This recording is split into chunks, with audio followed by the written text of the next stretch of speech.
America owes $38.4 trillion right now, as I write this. Yes, you heard that right. 38 trillion with a T.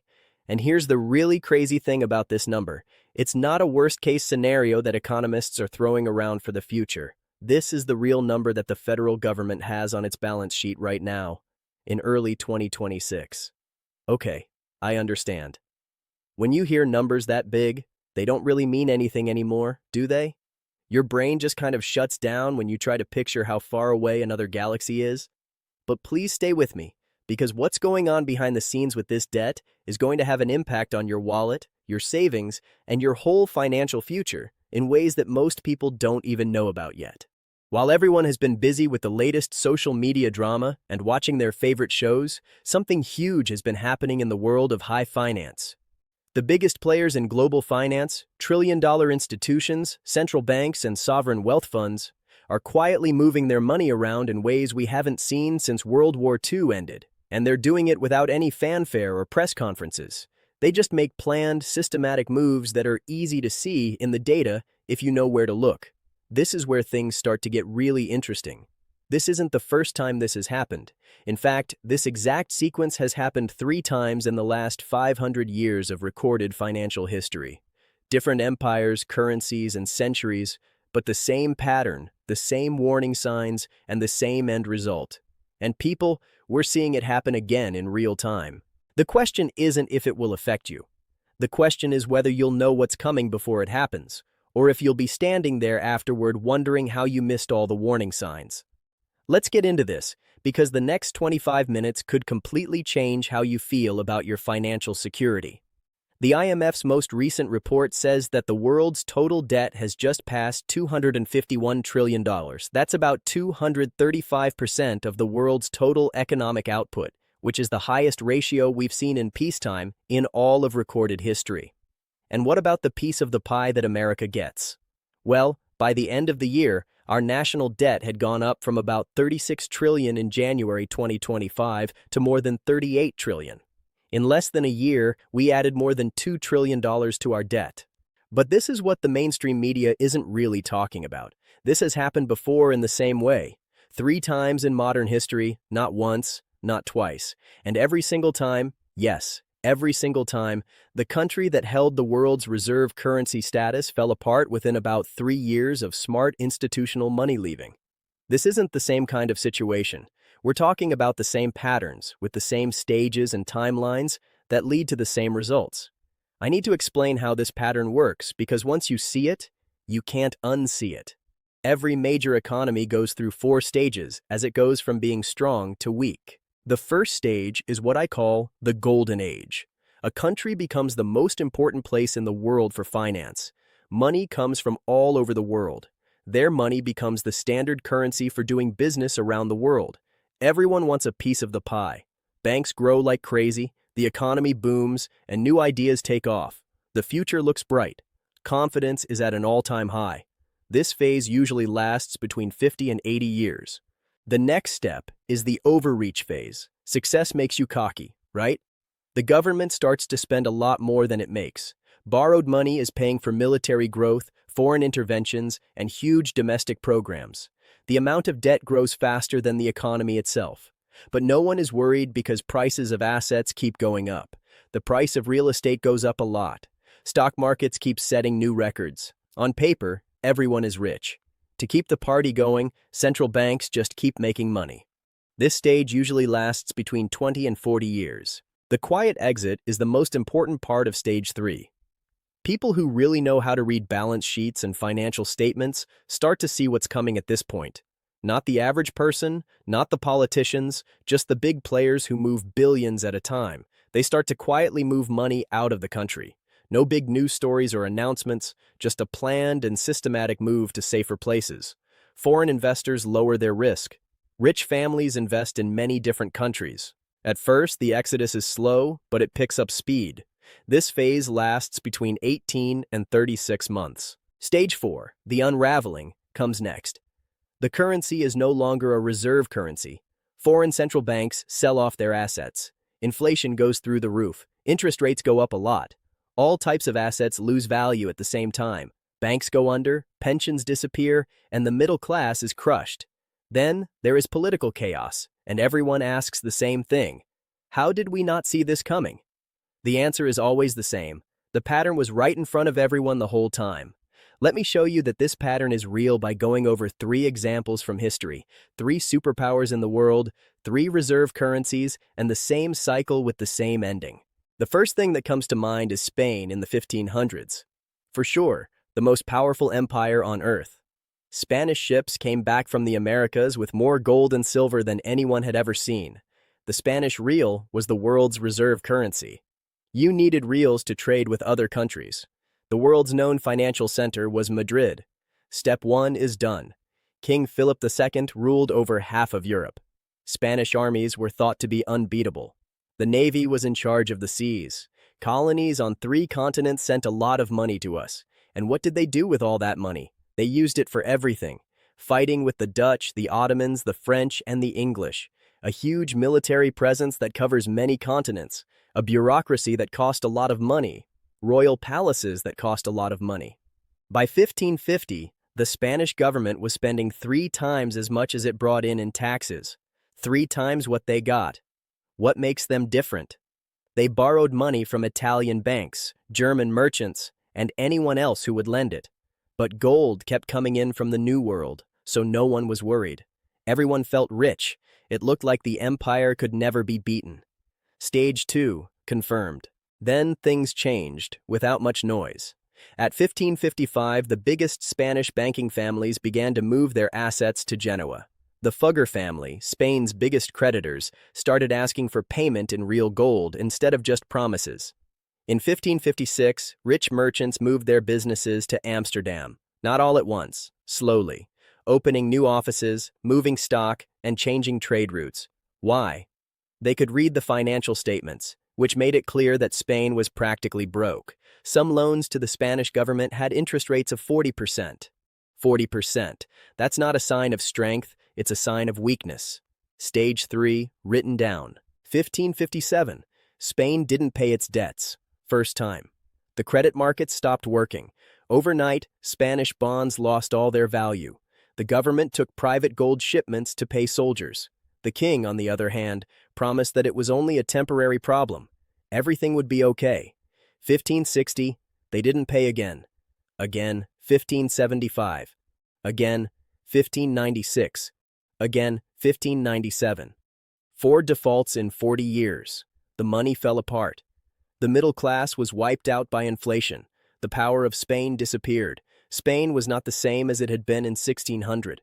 The time of gold was over. It didn't come back. Stage 4 is done. Where did all that money go? To the Dutch Republic in the north. Amsterdam became the new center of world finance. This brings us to example number 2. Amsterdam in the 1600s. The city with the most wealth in the world by any standard. In today's money, the Dutch East India Company was worth more than $8 trillion, more than twice as much as Apple, Microsoft, Amazon, and Google put together. Dutch banks paid for trade around the world. The Amsterdam Stock Exchange was the first one ever. The guilder was the currency that most people used. There was no way to do business internationally without guilders. Money came to Amsterdam from Asia, Africa, the Americas, and Europe. The Dutch Republic was a square mile that had Silicon Valley, Wall Street, and London all in it. Stage 1, no doubt. Then the wars started. There are always wars. There were 3 Anglo-Dutch wars from 1652 to 1674, fighting with France, fighting with Spain. The Dutch military was present in places like Indonesia, Brazil, and South Africa, and it all cost a lot of money. From 1650 to 1690, the government's debt went up from 4 million guilders to 80 million. In 40 years, it grew 20 times. They printed money to pay for it. Does this sound familiar yet? At the same time, prices for assets went crazy. People were paying more for tulip bulbs than for houses. On paper, everyone was getting rich. The Bank of Amsterdam, which was thought to be the safest bank in Europe, was secretly using depositors' money to pay for wars fought by the government. They were running a Ponzi scheme, but they made it look like it was legal. Step 2, check. 1690. The smart money began to move. Big banking families moved their businesses to London. Merchants who had made Amsterdam rich started to move. Traders set up shop in England. Over the course of years, financiers slowly took money out. Why? Because the people on the inside knew something the rest of us didn't. The Amsterdam Bank was out of money. It had been that way since 1672. For decades, they had been using new deposits to pay off old withdrawals. The classic way Ponzi works. But the secret was kept for as long as it could be. Stage 3, confirmed. The French armies invaded in 1795. The Dutch Republic was over. The guilder fell apart.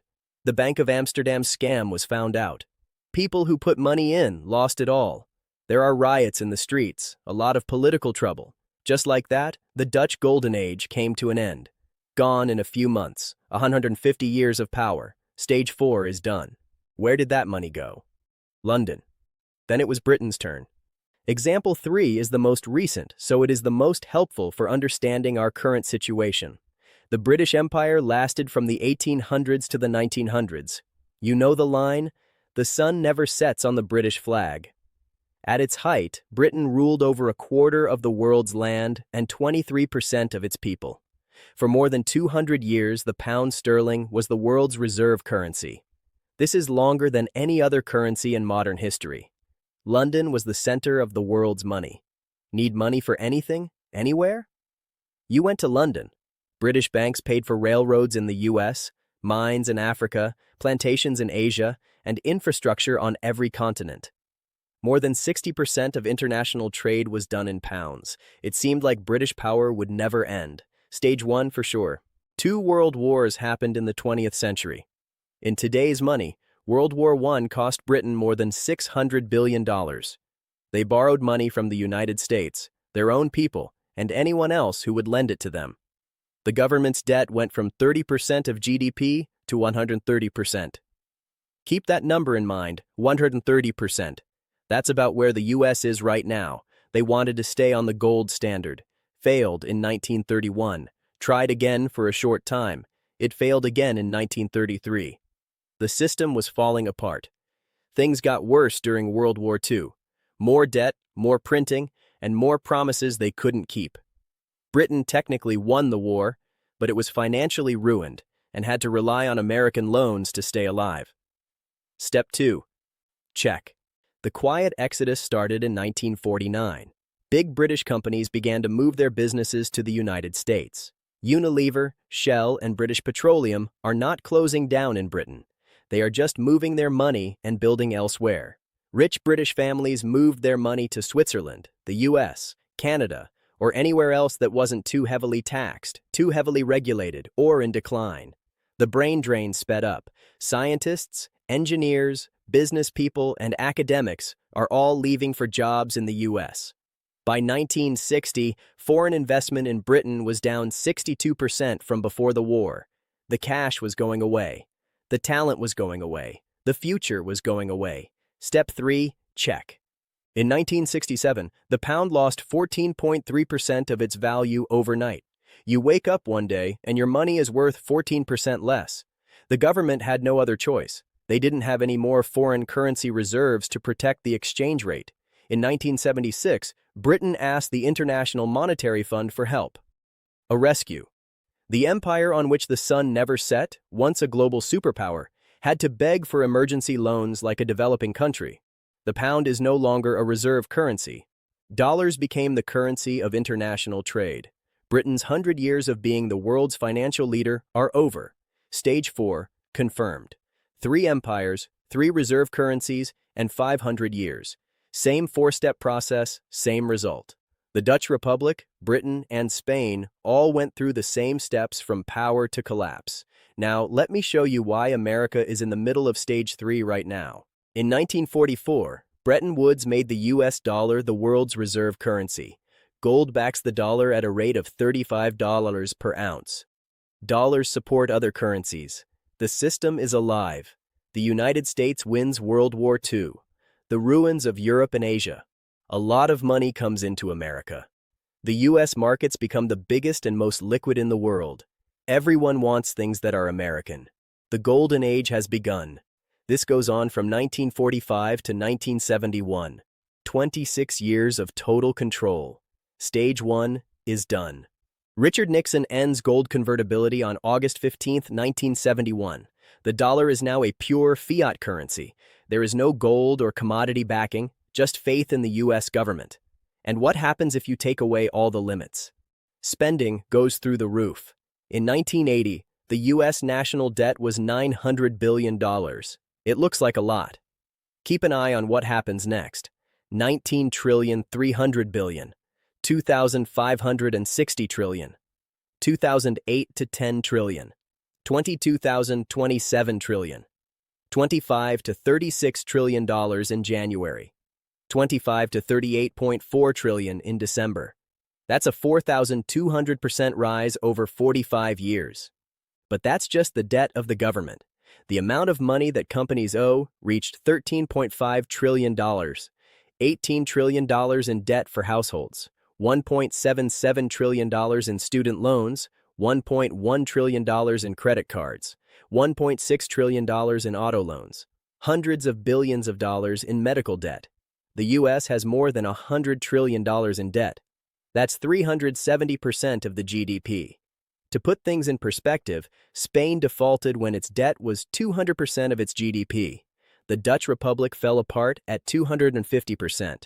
Britain lost its reserve status when it reached 130%.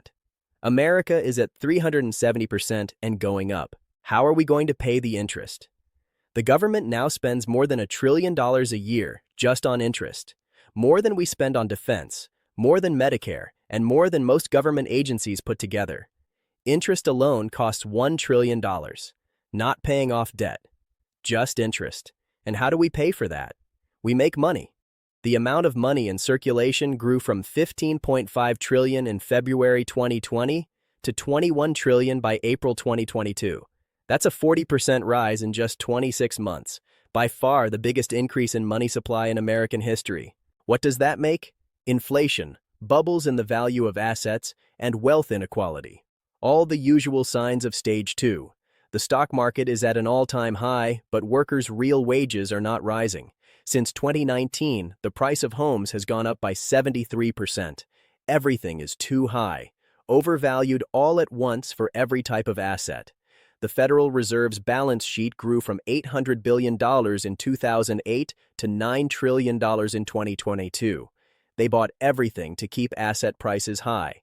Stage 2 is done, checked, and mathematically correct. This is where things start to get really interesting.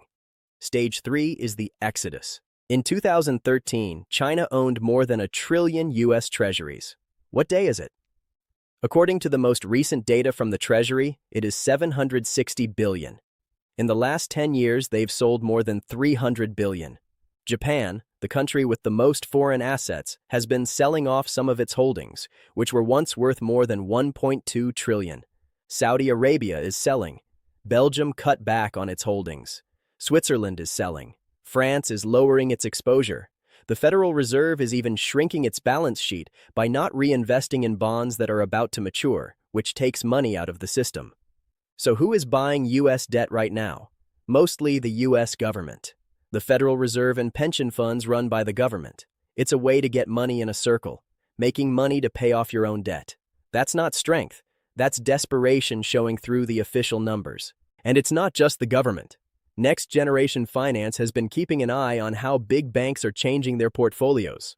BlackRock, the world's largest asset manager with more than $10 trillion in assets under management, has been lowering its exposure to U.S. treasuries and raising its investments in emerging markets, European infrastructure, and Asian real estate. Their 26th outlook focuses on moving away from long-term treasuries in particular. J.P. Morgan has changed how it allocates money to institutions. Goldman Sachs cut back on its U.S. equity recommendations. Morgan Stanley raised its guidance for international allocations. The smart money is moving, just like it did in London, Amsterdam, and Spain. Stage 3 has been checked. Now, based on the pattern, history, and math, let me tell you what happens in Stage 4.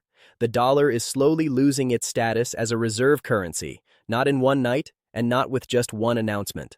Slowly at first, then all at once. Countries are starting to do business in other currencies, like the yuan, the euro, and bilateral agreements that don't use the dollar at all. It's already happening. China and Brazil trade in yuan. India and Russia are paying in rupees. BRICS countries, which now make up more than 40% of the world's GDP, are working on new ways to pay, such as BRICS Pay, and looking into ways to trade without using dollars. In the middle of 24, there was a lot of news about the end of the petrodollar agreement. The headlines that made the news were wrong, so let me be clear about what really happened. The U.S.-Saudi Joint Commission on Economic Cooperation ended in 1974, but fact-checkers found that there was never a formal written agreement that Saudi Arabia had to sell oil only in dollars. It was never a formal agreement. It was just an understanding based on what was best for both parties. But this is very important. Saudi Arabia has recently said that it is open to accepting other currencies for oil. They've looked into transactions in yuan. The result is the same in practice. The dollar is losing its grip on the oil markets. The petrodollar system is falling apart, but not as quickly as some headlines made it sound. What happens to all the dollars that are sitting in foreign central banks around the world when the demand for dollars drops a lot? They come back home, flooding the U.S. economy. That's when inflation goes up like crazy and goes up a lot.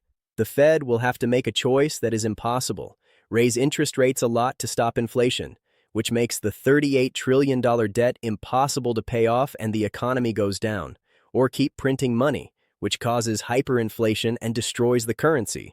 Both paths lead to the same place. When liquidity leaves the system, asset prices drop. Everything goes down at the same time: stocks, bonds, and real estate. Banks go out of business.